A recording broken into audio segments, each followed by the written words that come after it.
Today on BP Builds, we install a TGV and EGR Delete on a 2018 Subaru WRX. This is the PRL Motorsports EGR and TGV Delete kit. Comes with the plate, comes with a couple bypasses for the coolant, and I don't know, we'll figure out where all this goes eventually after we get it all torn down. So a big part of this mod, and the reason that they said to do the EGR is we've got to tear everything apart to put these in. Somewhere down in there. First, remove the engine cover and the intercooler. Move miscellaneous hoses and wires out of the way.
After that happened, I had access to the back of this, and I was able to remove these vacuum lines that came from the brake booster and went to the manifold.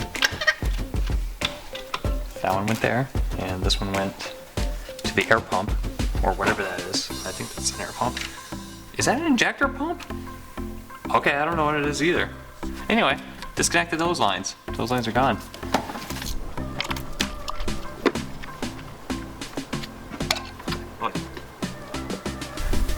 Remove intake manifold bolts. These bolts go all the way through the TGV block, so they are in very tight. It actually feels like we are going to break them while removing them.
Unbolt the EGR line from the back of the intake.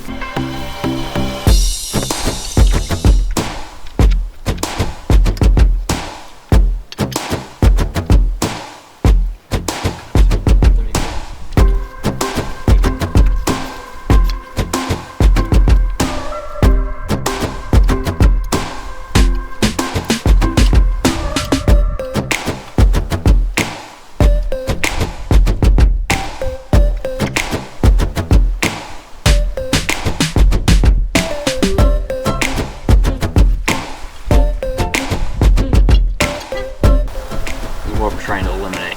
Look at all that trash that they're putting into your intake. Disgusting. Unplug all the wires you can get to.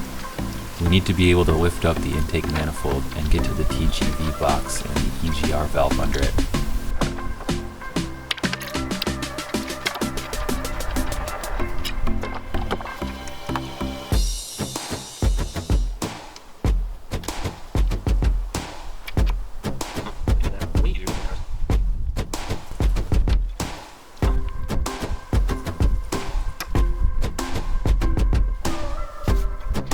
That was the return. line. That was the supply line. These are really nice. You just pop this little tabby boy up and it just pops right off. Super duper. And I think they curved it so you could actually do this. But if you leave this hooked up, there's no way it'll fit through this gap. So you also have to disconnect it behind and under the intake manifold and remove this whole assembly. And then you can actually get this up and off over the top of it.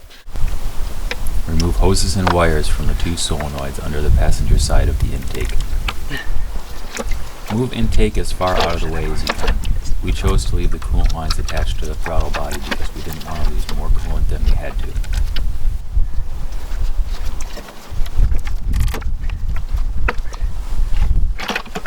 There. Yeah. The dreaded TGVs.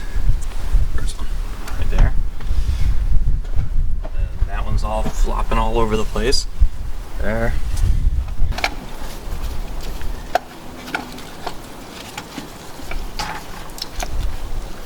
There we go.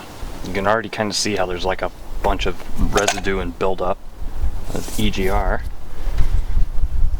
You should now be able to see the EGR valve. Clamp the coolant lines connected to the valve and then remove them quickly so you don't lose much coolant.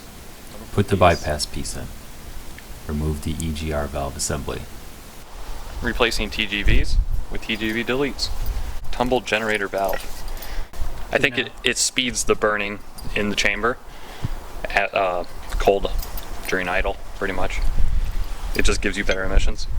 This little stepper motor turns these guys and it acts like another choke. But these are always in the way of your airflow, so you eliminate them and you get better airflow. You cannot access the bolts holding the EGR supply heat exchanger to the block from the top of the engine bay, so that must be done from underneath. Clamp the coolant supply hoses and quickly install the bypass. We caught it.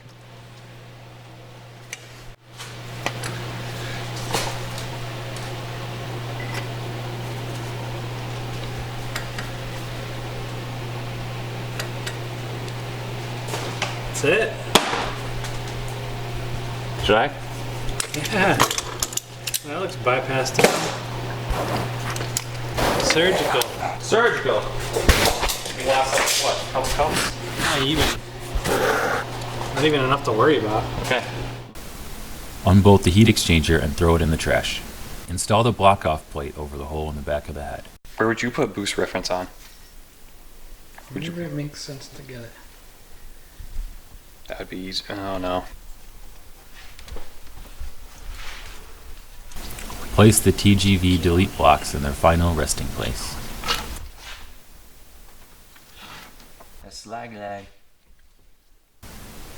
Lube up the intake manifold gaskets. Reinstall intake manifold and everything else. Reassembly is the reverse of disassembly.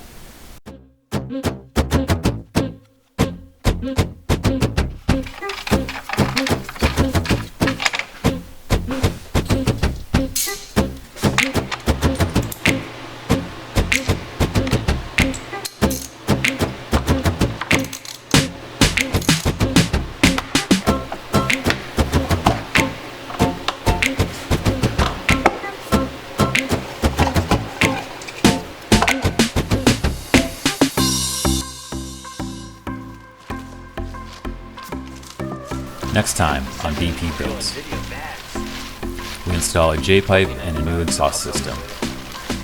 Stay tuned. Please subscribe.